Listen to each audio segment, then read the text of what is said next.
What are the ways of coming to the United States of America beyond the green card lottery?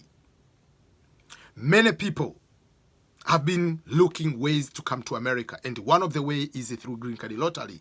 And today, November 5th, when I'm making this video, is the deadline for the green card lottery. But the question I've been receiving from many people are asking me is, what other ways can we use to come to the United States of America? So I usually tell people one of the best ways, and a little bit more guarantee than a lottery, is through applying for education scholarship opportunities. So welcome. This is Ernest Boniface Makulilo, EBM, and I welcome you to the EBM Scholars Show. And today I'm talking about other ways on how you can come to America and have your dream beyond the green card lottery, which means scholarship opportunities. There are other ways. I'll talk with those in other videos, but this video, short, simple, clear, straightforward video about one way, which is the guarantee way, a safety way on how you can come to America and have your dream. So, lottery is one of the way. Its deadline is there, but the chance of winning is very, very complicated, because last year, in the year 2019, people who applied, the year 2018, who applied for the DV 2020, who have won currently the green card lottery, who are starting coming to US, there were 23 million people who applied for the green card lottery, and they are taking 50,000 people. That is making the average of at least 450 something people. They take one person. So it's a very tough competition. It is a very matter of really lottery, a lucky chance of someone to win. So what if you don't win the lottery? You cannot just apply for the lottery and start planning, okay, tomorrow or next year I'll be going to live in Chicago, I'm going to live in LA, I'm going to live in San Diego, or whatever those fancy places you want to go, Miami, whatever. No, because there is a small chance, yes, people win. But what other ways can you succeed? You cannot put all your dreams just based on one item of the lottery. No, you cannot do that. So, with education, I've posted here various scholarships. I've been posting mostly about graduate, master's, PhD, postdoctoral. A couple days ago, I posted about scholarships for undergraduate. I explained, first of all, how complicated and difficult it is about applying and getting scholarships for undergraduate all over the world. And I specifically said it is better for people to study in their own country for the bachelor degree so that they can have wider chances, more opportunities for masters and PhD in developed world. But also I posted a video about Berea College. I'm going to post at the end here the link about Berea College for undergraduate students, scholarships for international students, for undergraduate students in the United States of America. Berea College, they don't have tuition and fees. As long as you apply, you get admitted, you are guaranteed automatically to be given scholarships, a full scholarship to pursue bachelor's degree. Master's degree, I have links, everything on my videos about master's degree. And today, again, I'll make another video about scholarships in Europe for bachelors, especially Norway, and then I'll do graduate for Norway. That will be something very, very cool to talk about, because Norway, one of the best countries ever to be there too. So, apart from all those, why am I obsessed in explaining all these years about scholarships? Because one, we know for sure education is very expensive. We know. If education is very expensive, what is the better way of finding someone or someone in an institution which will be able to cover all your expenses? If it's there, why can't you take the challenge? Why can't you take the procedures and apply to make sure that you get all those opportunities? So, one, the benefit, someone will be paying for your school. And it doesn't matter whether you are in Africa, whether you are in Asia, whether you are in America, whether you are in Latin America, it doesn't matter. If you get scholarships, everybody is excited. Parents in the US, for instance, or the kids, it's just like once you have a kid, the first thing, like, what about the cost for college? Everybody's thinking about that. Then we have scholarships.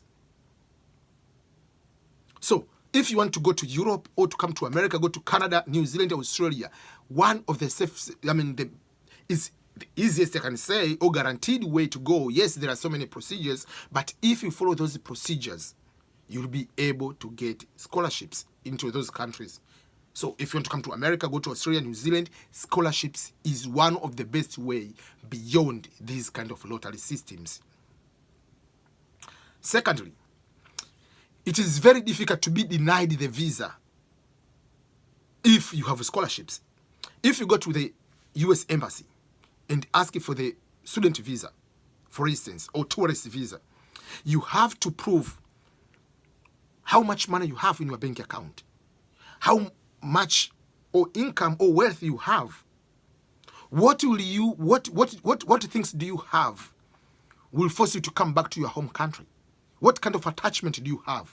You have to prove beyond a reasonable doubt to the consular that you'll be coming back to your home country.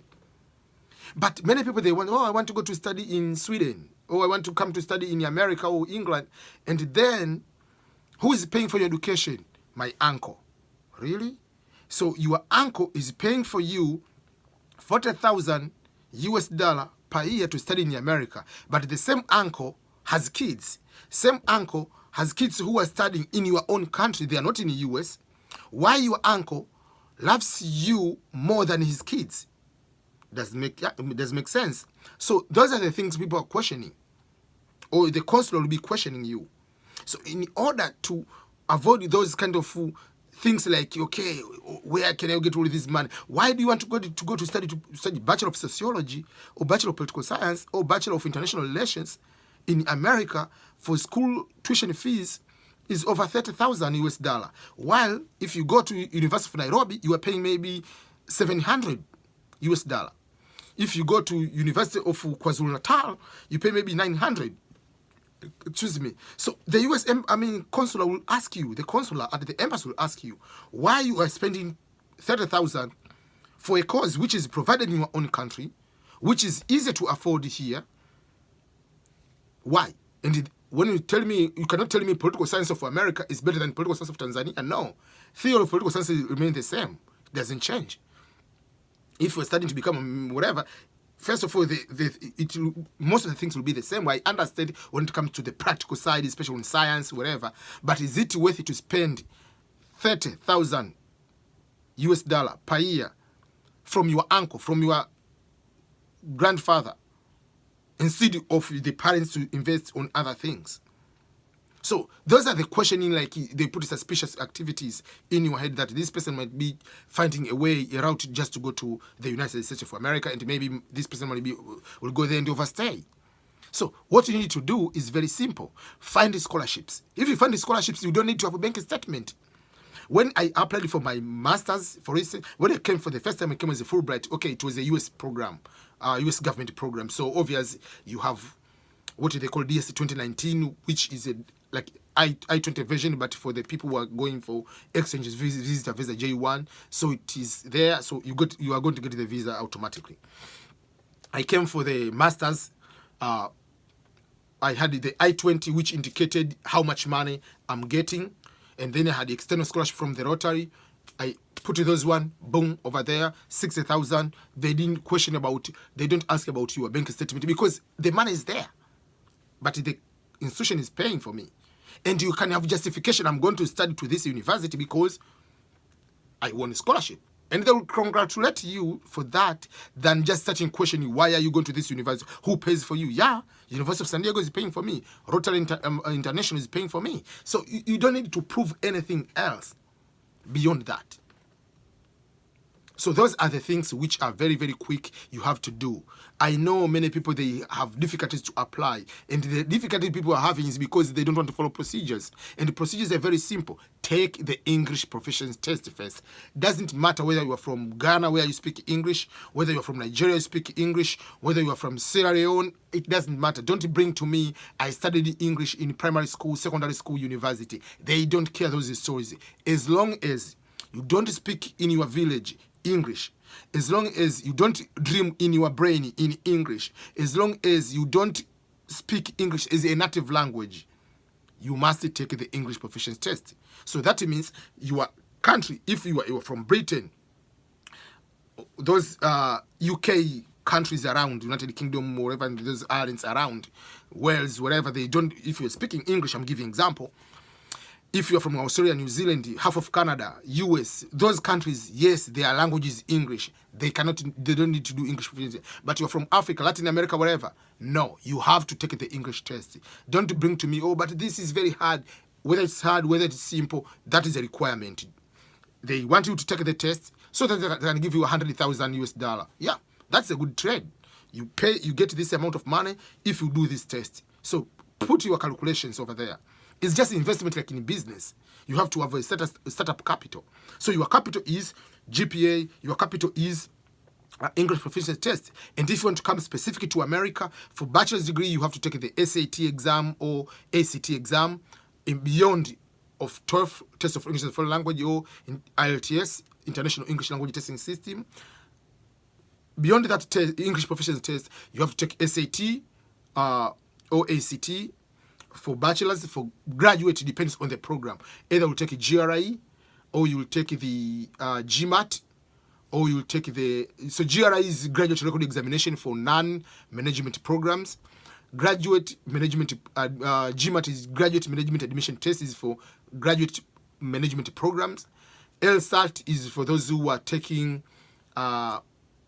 LSAT is taking for JD law programs.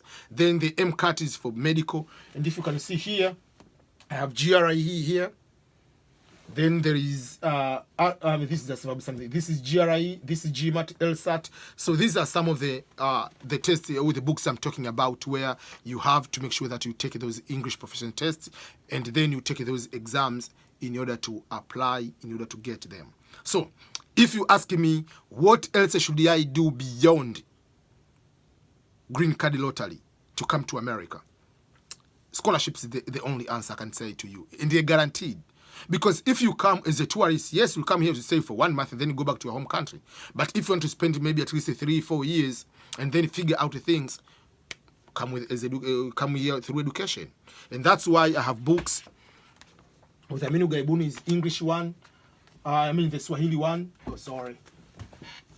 And then I have another book here, True Memoirs of the Scholarship Guy. I wrote this one, and now I'm writing now the PhD one, in scholarship for PhD for Africans in scholarship. Just that it will be PhD only. So those are the things I want to share with you, to make sure that you know there are other options. So don't every year you just sit down and wait. Okay, let me wait for green card, and then if you don't get a green card, you get so much upset as if they took your money. No, it's a free of charge application for the green card lottery. But what if you don't win the green card lottery? You need to get other ways how you can be able to succeed to come to America. But if you want to go to Europe, it's just the English proficiency test, and also through scholarships.